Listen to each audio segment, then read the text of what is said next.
first people who blew their own horns literally blew a cow or a bullock's horn, because that's all you need for a brass instrument. It's just a tube which opens out at one end into a bell. That gives a nice big sound, and at the other end of the tube you have an opening into which you make this rather disgusting noise. You go, and that raspberry is amplified in the horn to make this sort of sound.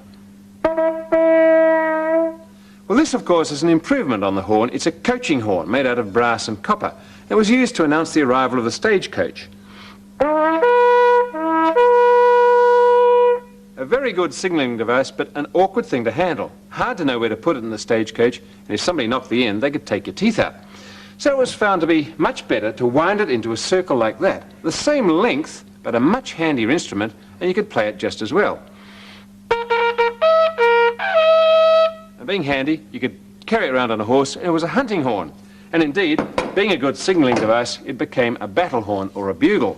And this is a very elaborate one. Makes a good sound.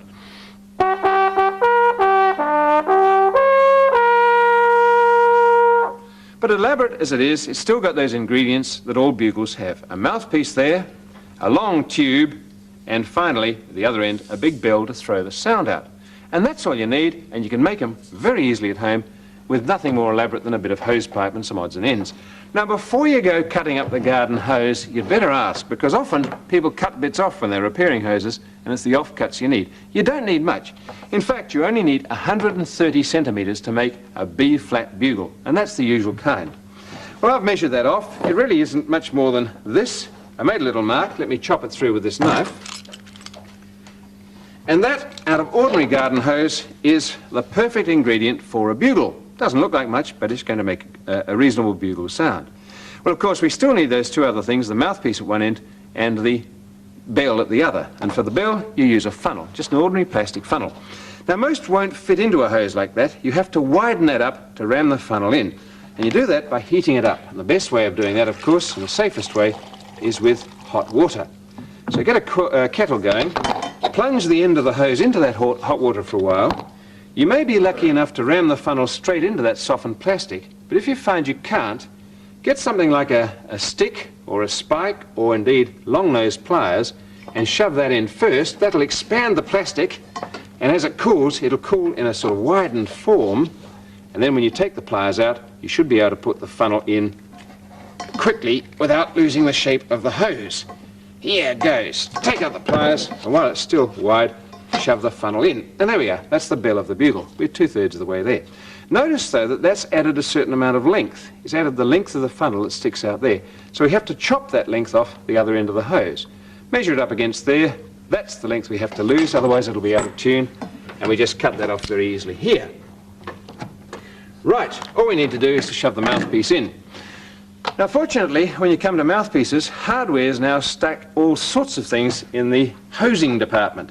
You can get hose attachments like that allow you to slide the thing onto a tap with a rubber fitting. It's nice and soft on the lips, but it makes a rather blurty sound. It'll do, but it's not good. This one's great if you've got thick lips. It's a plastic sort of attachment there, screws onto the tap. It has a snap lock fitting there, but it's a bit breathy if your mouth is small. The one I like is this one, and I've already put it into the other end of the hose here. There we are. You notice that it's another sort of hose fitting of the type that we had, snap lock fitting there, and notice that that size there is just about the same as the bugle mouthpiece. It's really good. It means you can get the high notes. That means you can get the full range of bugle announcements. Well, let's assemble one of these. Let's put that back into this proper length of hose. Let's put the funnel in the other end, because this piece of hose I know is cut to the right length. Here we go. And I think you'll find that that's a very acceptable bugle.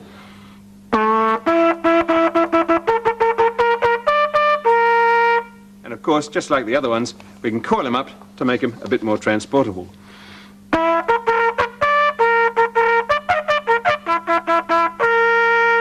If you like that, you can of course go to wider hosing, make it twice as long and get a bigger funnel, and you can make a bass bugle. And of course, if you make these all the same size and length, you can have your own bugle band. It can sound quite good. Have a listen.